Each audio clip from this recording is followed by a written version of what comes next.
कहीं उनके बातों से लग रहा था कि शायद पहली बार सदन के अंदर महिला आरक्षण पर चर्चा हो रही है।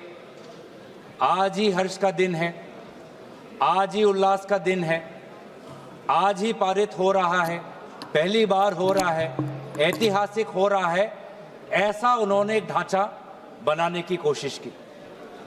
लेकिन आज से ही 3 साल पहले तब आदरणीय गृह मंत्री जी, उस समय भी ऐसी ही बातें उन्होंने की।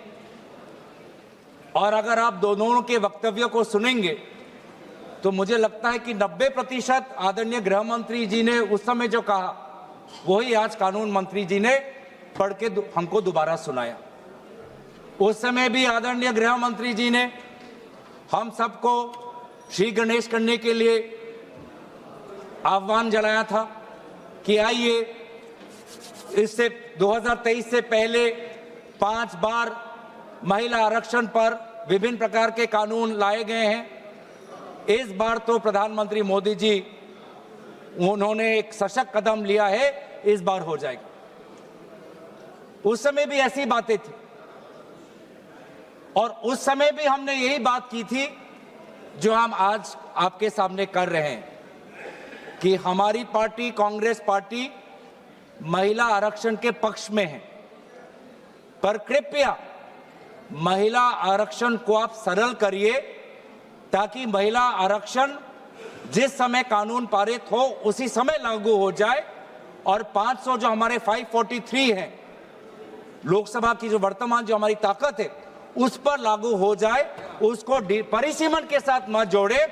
उस समय भी ये बात कही, आज भी हम ये बात कह रहे हैं।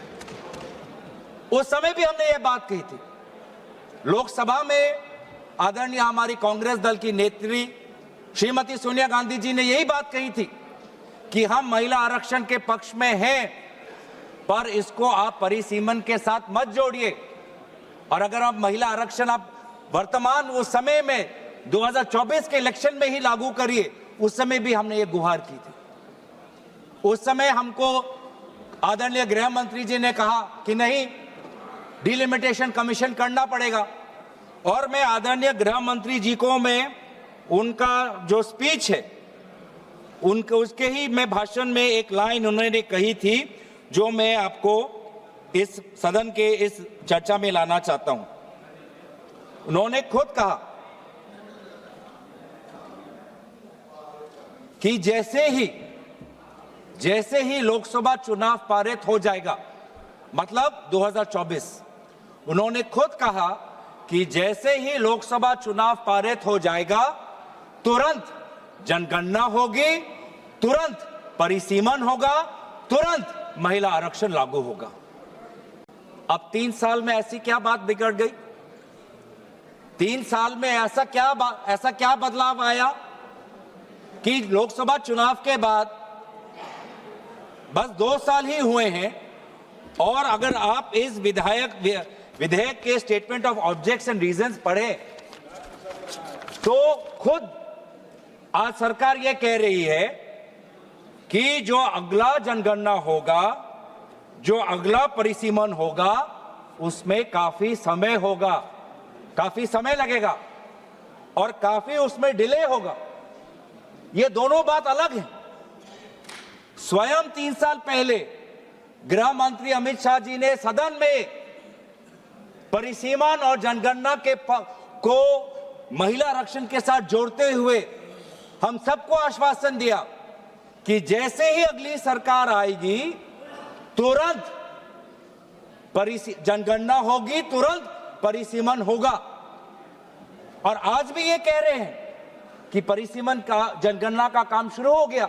अभी कुछ समय पहले आदरणीय गृह मंत्री अमित शाह जी ने कहा कि घरों की संख्या शुरुआत हो गई, घरों की संख्या कितनी है शुरुआत हो गई और फिर व्यक्तिगत जनगणना उसकी शुरुआत होगी। तो क्यों आपने ही बिल में कह रहे हैं कि अगला जनगणना, अगला डिलिमिटेशन एक्सरसाइज में काफी समय लगेगा? तो इसका हम क्या समझे? इसका हम ये समझ सकते हैं कि कहीं ना कहीं आप वास्तविक रूप से महिला आरक्षण के पक्ष में नहीं हो।